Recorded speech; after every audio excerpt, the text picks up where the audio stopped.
నమస్తే అండి. Hindu marriage act 1955లోని section 39 అయినటువంటి డైవర్స్ గురించి ఈ పూర్తి వీడియో అండి.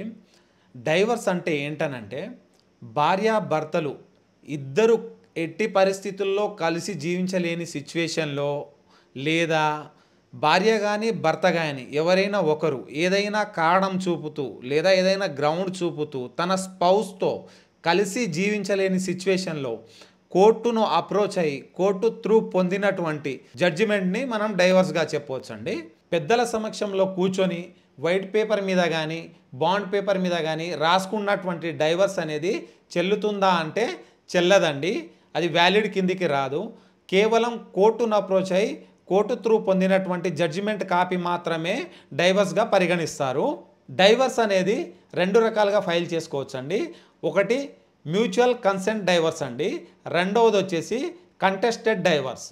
మ్యూచువల్ కన్సెంట్ డైవర్స్ అంటే ఏంటనంటే భార్యాభర్త ఇద్దరు కలిసి ఎట్టి పరిస్థితుల్లో జీవించలేని సిచ్యువేషన్ ఉన్నప్పుడు కోర్టును అప్రోచ్ అయ్యి కోర్టు త్రూ పొందినటువంటి జడ్జిమెంట్ని మనము మ్యూచువల్ కన్సెంట్ డైవర్స్గా చెప్పొచ్చండి. రెండవది వచ్చేసి కంటెస్టెడ్ డైవర్స్.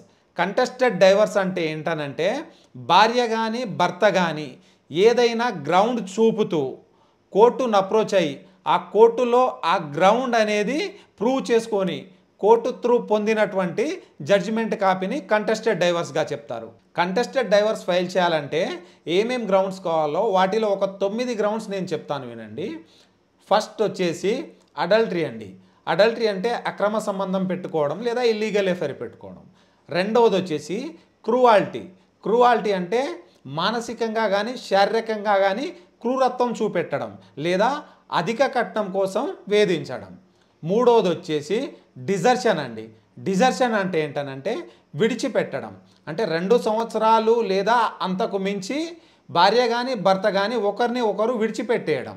నాలుగవది వచ్చేసి కన్వర్షన్ టు అనదర్ రిలీజన్ అంటే వేరే మతంలోకి మారడం. ఐదవది వచ్చేసి మెంటల్ డిజార్డర్ అంటే మెంటల్గా డిజార్డర్ ఉండడం.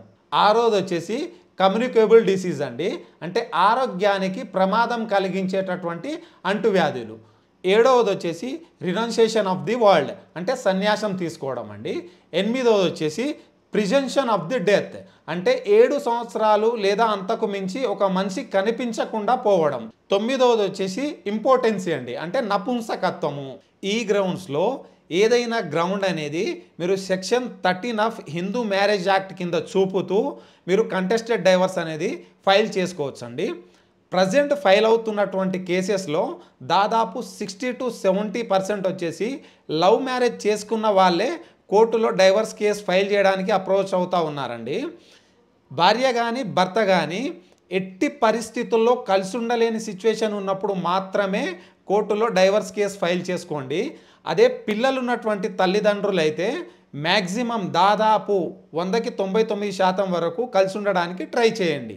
ఈ వీడియో నచ్చినట్లయితే లైక్ చేయండి, షేర్ చేయండి.